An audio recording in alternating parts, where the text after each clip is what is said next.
Obama is now the laughing stock of the world.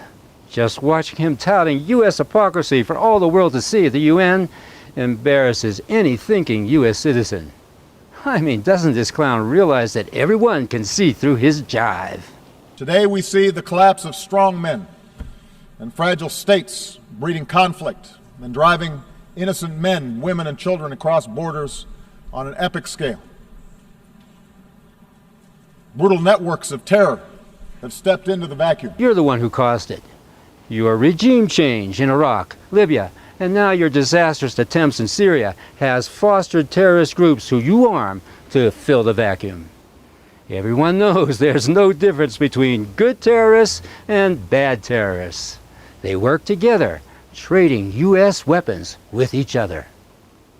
And who couldn't keep from laughing hearing Obama shriek about Russia invading Turkish airspace while his hypocrisy is on parade?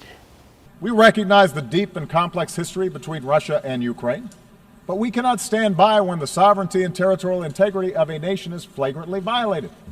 If that happens without consequence in Ukraine, it could happen to any nation gathered here today. But it already happened without consequence in Iraq, Afghanistan, Libya, and almost Syria, and that's why no nation trusts America anymore. It could happen to them too. Veiled threats tell it all. As President of the United States, I am mindful of the dangers that we face. They cross my desk every morning. I lead the strongest military that the world has ever known, and I will never hesitate to protect my country or our allies unilaterally and by force where necessary. Right. America's way or the highway to a living hell. And don't point the finger at Russia, Obama. Syria never asked for your false war on ISIS, but Russia was invited to do the job. The world's a troubled place thanks to American imperialism. But Obama seems to think anti-Semitism is the problem. Most ominously, we see the fears of ordinary people being exploited through appeals to sectarianism, or tribalism, or racism, or anti-Semitism. Appeals to a glorious past before the body politic was infected by those who look different or worship God differently. A politics of us versus them.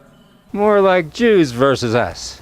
Where else did Obama get his disastrous foreign policy but from the Jews of the Project for a New American Century, now Foreign Policy Initiative, who wrote the scary Building America's Defenses?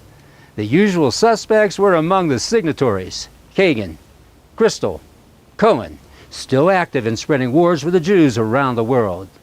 Their neocon Pax Americana, more like Pax Judaica, has created nothing but misery in their hellish regime changes that only benefit Israel. And all we're left with is a broken country at home. But Obama's lies keep on coming. The United States is not immune from this.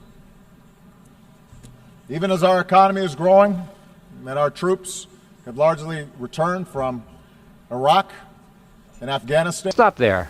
Our economy is not growing, it's shrinking. And our returning soldiers can't find jobs while their suicide rates are on the rise. I can't think of a worse time in American history, can you?